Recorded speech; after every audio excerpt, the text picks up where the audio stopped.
തദ്ദേശ തെരഞ്ഞെടുപ്പിനുള്ള മത്സര ചിത്രം തെളിഞ്ഞിട്ടും മുന്നണികളിലെ അസ്വാരസ്യങ്ങൾ മാറുന്നില്ല. പലയിടത്തും വിമത ശല്യം ഒഴിഞ്ഞിട്ടുമില്ല. സീറ്റ് ലഭിച്ചില്ലെന്ന് ആരോപിച്ച നേതാക്കളുടെ രാജിയും തുടരുകയാണ്.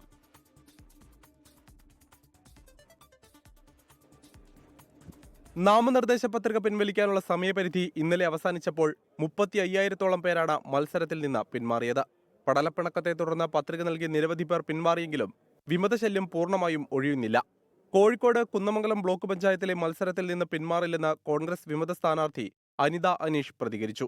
മുൻ MP രമ്യ ഹരിദാസിന്റെ മാതാവാണ് പൂവാട്ടുപറമ്പ് ഡിവിഷനിലെ UDF സ്ഥാനാർത്ഥി. ഇന്ത്യൻ നാഷണൽ കോൺഗ്രസിന്റെ ആ ചരിത്രത്തിൽ തന്നെ ഞാൻ അങ്ങനെ തന്നെ വിശ്വസിക്കുന്നു.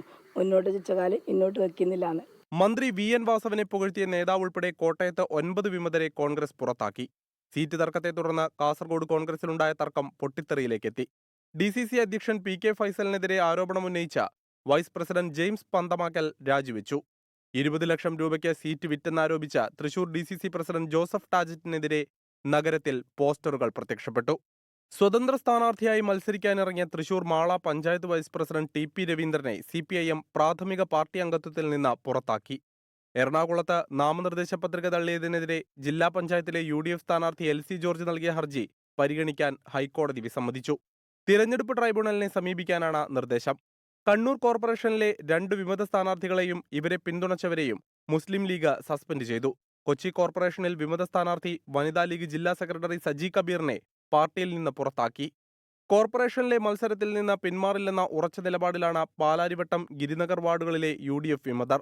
ഇതിനിടെ പ്രാദേശിക നേതൃത്വത്തിന്റെ നിലപാടുകളിൽ പ്രതിഷേധിച്ച BJP മുൻ സംസ്ഥാന വൈസ് പ്രസിഡന്റും കൊച്ചി കോർപ്പറേഷനിൽ കൗൺസിലറുമായിരുന്ന ശ്യാമള S പ്രഭു പാർട്ടി വിട്ടു. പാലക്കാട് അട്ടപ്പാടിയിൽ സ്ഥാനാർത്ഥിക്കെതിരെ വധഭീഷണി മുഴക്കിയെന്ന പരാതിയിൽ CPIM ലോക്കൽ കമ്മിറ്റി സെക്രട്ടറി ജംഷീറിനെതിരെ പോലീസ് നടപടിയെടുക്കുന്നില്ലെന്നാണ് ആരോപണം. അതേസമയം സ്വാധീനിക്കാൻ ശ്രമിച്ചെന്ന പാലക്കാട് നഗരസഭയിലെ കോൺഗ്രസ് സ്ഥാനാർത്ഥിയുടെ പരാതിയിൽ BJP നേതാക്കൾക്കെതിരെ കേസെടുത്തു. News desk 24. ലോകത്തെവിടെയായാലും ഏത് സമയത്തും 24 വാർത്തകളും ഓഗ്മെന്റഡ് റിയാലിറ്റി പാക്കേജുകളും എക്സ്പ്ലെയിനറുകളും വിശദമായി കാണാൻ ഞങ്ങളുടെ YouTube ചാനൽ നിങ്ങൾക്ക് സബ്സ്ക്രൈബ് ചെയ്യാം.